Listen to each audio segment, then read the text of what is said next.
الرحمن الرحيم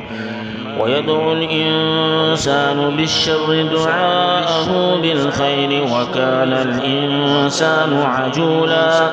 وجعلنا الليل والنهار آيتين فمحونا آية الليل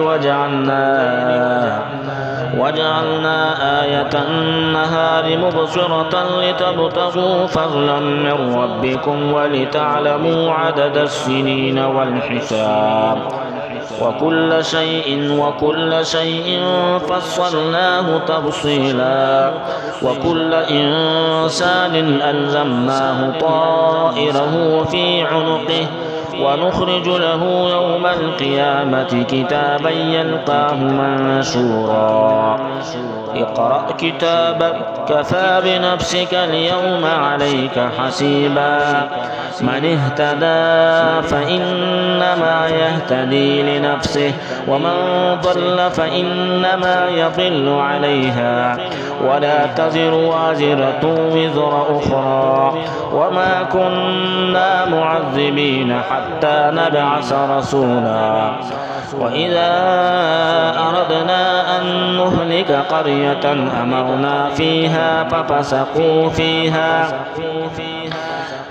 أمرنا متر فيها ففسقوا فيها فحق عليه القول فدمرناها تدميرا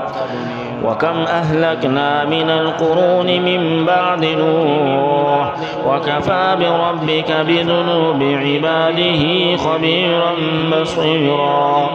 من كان يريد العاجلة عجلنا له فيها ما نشاء لمن نريد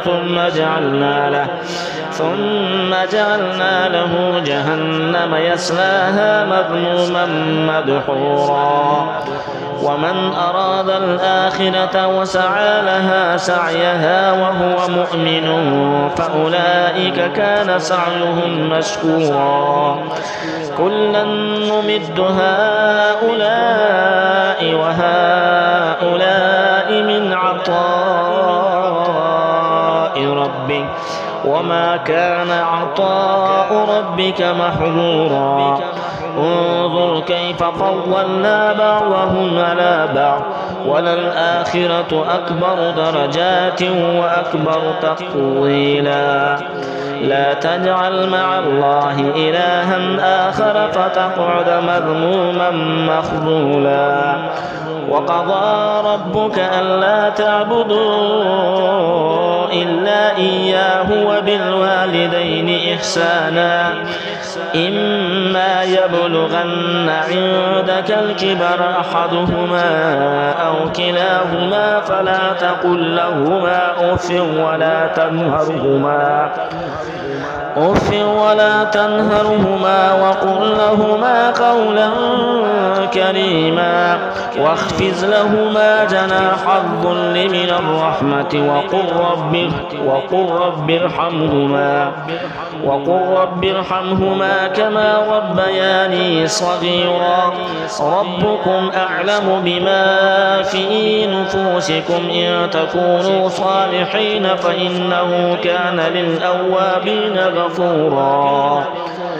وآت ذا القربى حقه والمسكين وابن السبيل ولا تبذر تبذيرا إن المبذرين كانوا إخوان الشياطين وكان الشيطان لربه كفورا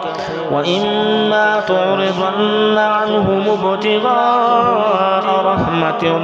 من ربك ترجوها فقل لهم قولا ميسورا ولا تجعل يدك مغلولة إلى عنقك ولا تبسطها كل البسط فتقعد ملوما محصورا إن ربك يبسط الرزق لمن يشاء ويقدر إنه كان بعباده خبيرا بصيرا.